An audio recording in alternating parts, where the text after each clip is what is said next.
News tonight. Guest on Good Morning Nigeria urges new housing minister to finish abandoned projects. Media practitioners urges to amplify progress recorded across the nation in the area of development. Good evening and welcome to the news at 7. I am Fatima Hassan. Thank you for joining us today. As the new Minister of Housing and Urban Development assumes office, expectations are huge. Rather than launching fresh projects that may not see completion. Guest on Good Morning Nigeria reiterates that attention must shift to unfinished developments scattered across the country. Mapping out achievable priorities within the first 100 days will be critical, especially as the administration seeks visible and measurable results. Lydia Sampson reports. In Nigeria's rapidly expanding cities, panelists on Good Morning Nigeria noted a troubling irony persists. Slums growing faster than structured housing development, while urban population surge, formal housing delivery continues to lag, deepening a crisis that now reflects overwhelming deficit. We are actually producing houses at a slower rate compared to the growth of slums in Nigeria. When we look at the housing deficit, we have several figures. The major challenge here is not just the availability of houses. Yes, there are not enough houses, but how many of these available houses can majority of Nigerians afford? For many civil servants, the dream of living within city centers remains a mirage. Even where houses exist, affordability is a major barrier, forcing workers to the fringes of urban life, far from jobs and basic infrastructure. They enjoin the new minister to be deliberate in his approach towards the implementation of President Tinubu's housing policy. If we are going to ever have the number of houses we need to be able to ameliorate the shortage of housing we currently have in the country, it is the Federal Ministry of Housing. And for there to be affordable housing, it has to be the Ministry of Housing and Urban Development. We need to start seeing some traction in terms of budgetary release to complete the existing estates program so that Nigerians can begin to feel the impact of these developments that have already commenced in 14 states across the country. As a government, in trying to further have a systematized way of upgrading the slums, and this, we have a deliberate project that we call slum upgrade. The guests also insist there is growing urgency for a state of emergency in housing, as fast-tracking affordable homes will require stronger collaboration with the state governments and private developers through public-private partnerships.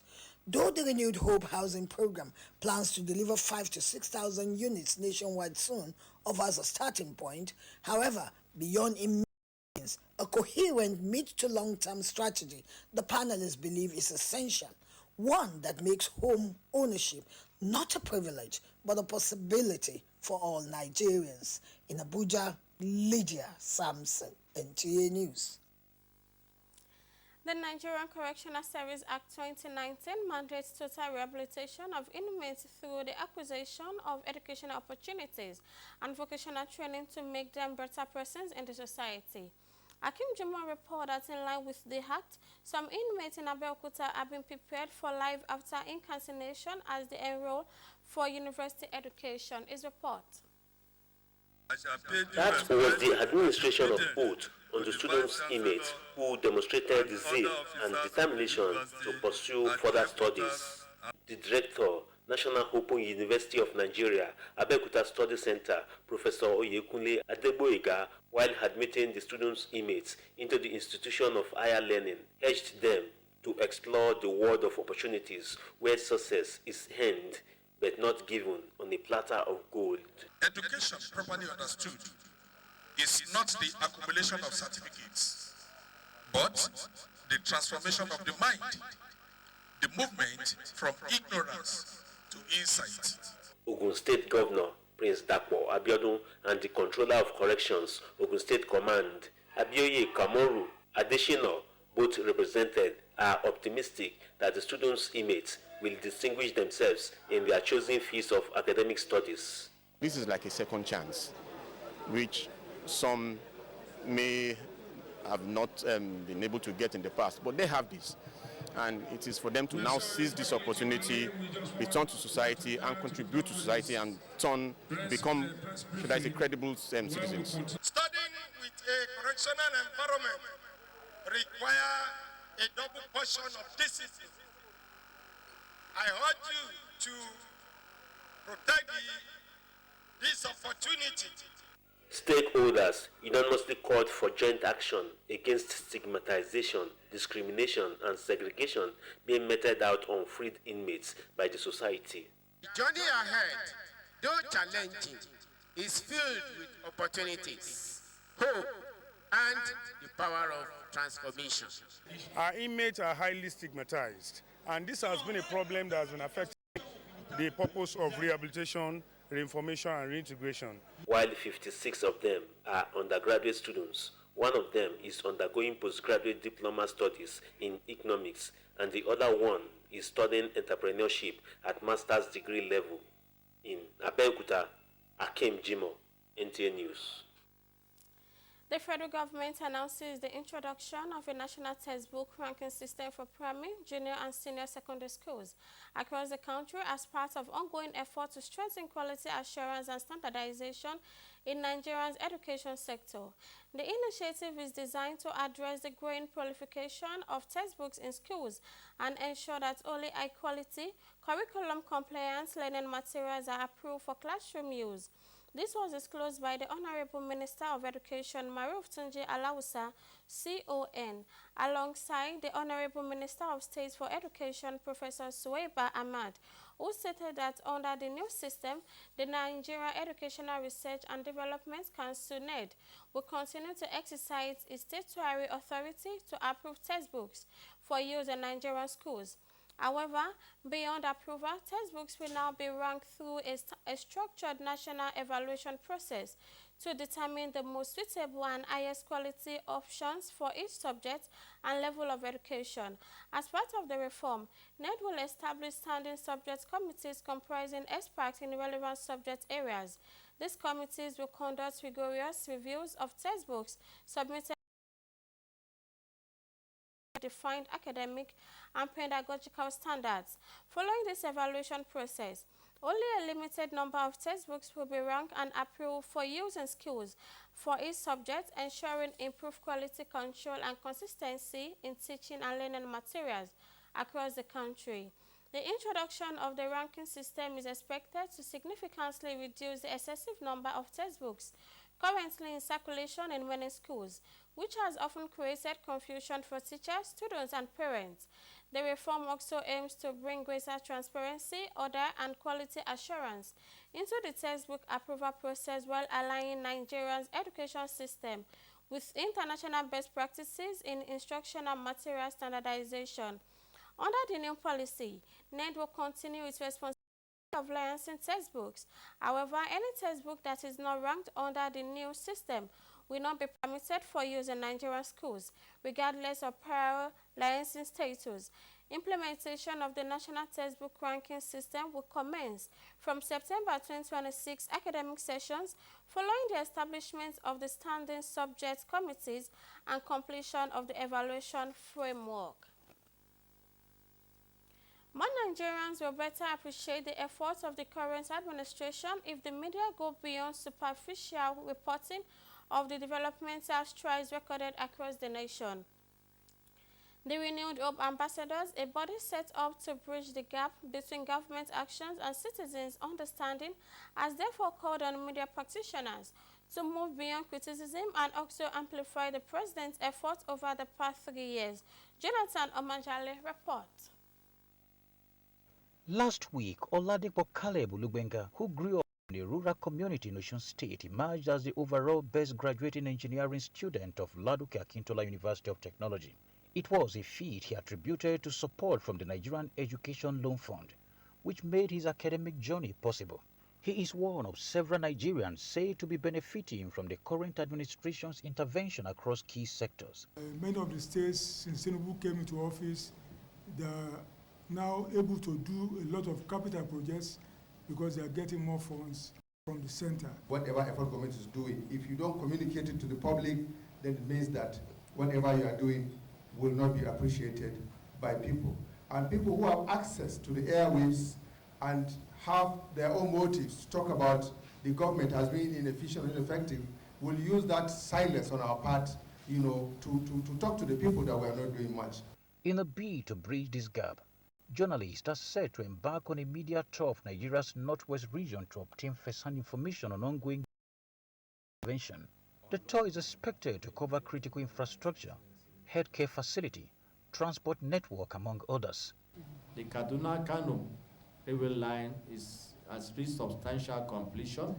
In fact, we have Karfi to Kano has been completed. Similar tours will be extended to other geopolitical zones as part of strategy to promote transparency, accountability and informed public discourse. Jonathan Omajali, NTA News.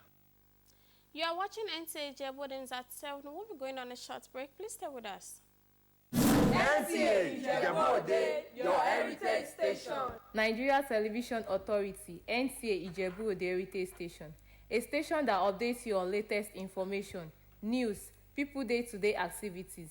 We promote Nigeria culture. We bring to you educative program and talk shows for young and old. We give you latest updates from the world of sports. We also bring to you updates from the entertainment world.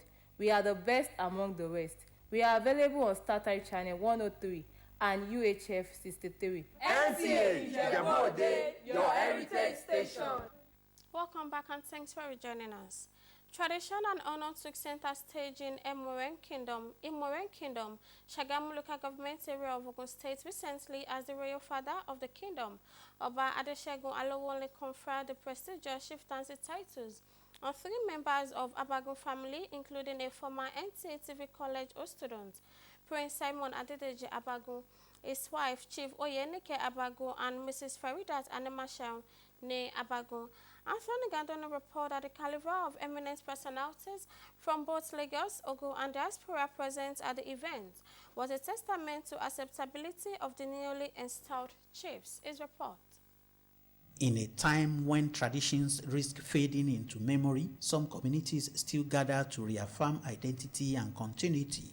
It is within this reality that in Emure, Shagamu local government area of Ogun State, responsibility was placed on one of its sons, Prince Adedeji Abagun, and his wife, Mrs. Oyenike Abagun, as they were conferred with the titles of Aremo and Ayamo Aremo of the kingdom.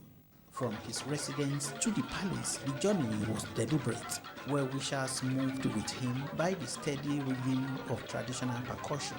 At the palace, tradition took its course. The rites were observed, prayers offered, symbols of office handed over, and a role defined by duty.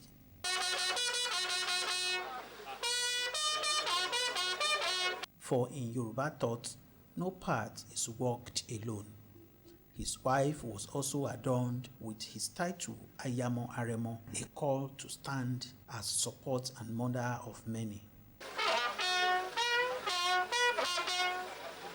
The Elemure of Emure Kingdom, Oba Adesegun Alowole described the Aremo as one whose contributions reflect the values of the land, service, and continuity.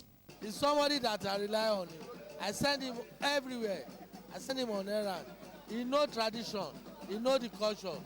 In response, Prince Adedeji Abagun says gratitude must translate into commitment, promising that his installation is not an end, but a continuation of tradition and responsibility.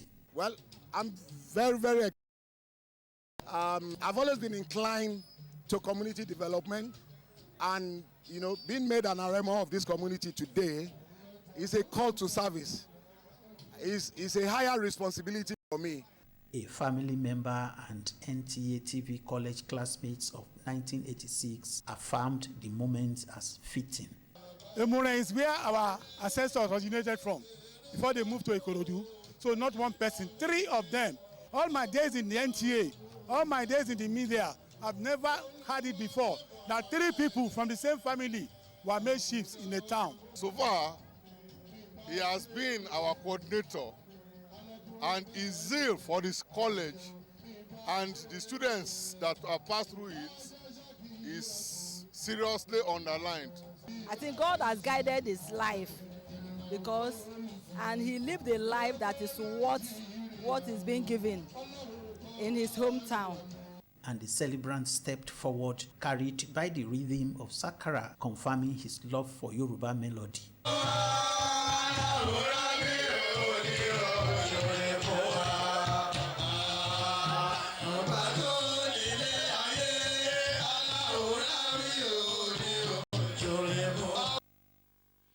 Congratulations to the newly installed chiefs.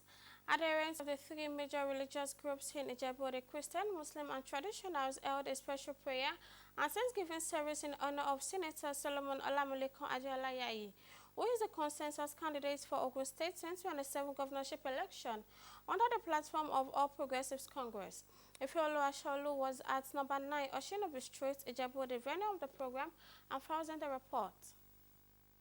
The special prayers and Thanksgiving program convened by an APC stalwart, Honorable Adebukola Adesanya, popularly known as Bukadex, was to express gratitude to God for granting Senator Solomon Olamilekan Adeola the Ogun State governorship tickets for the 2027 general elections through consensus. Attended by leaders of Christians, Muslims, and traditionalists, as well as APC supporters in Ijebu Ode, was to seek the favor of gods for the aspiration of President Bola Tinubu, Governor Dapo Abiodun, and Honorable Femi Ogunbanwo.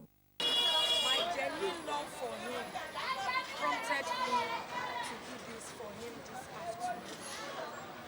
Prince Dapo Abiodun,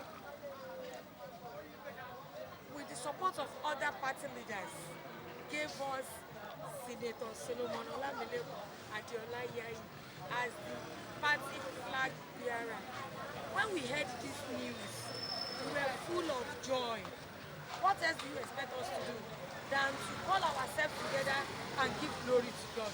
Religious leaders and members of the All Progressive Congress (APC) described the prayer unnecessary, expressed their unwavering support for all APC candidates in the 2027 general elections. We have prayed for everybody, including Nigeria, Ogun State, and everybody. So we believe that our prayer is going to be accepted. They, however, commended the convener for her vision and support for APC in Ijebu Ode, Ifeolu Ashaolu, NTA News. And that concludes our English news at this hour. On behalf of the news team, thank you for joining us.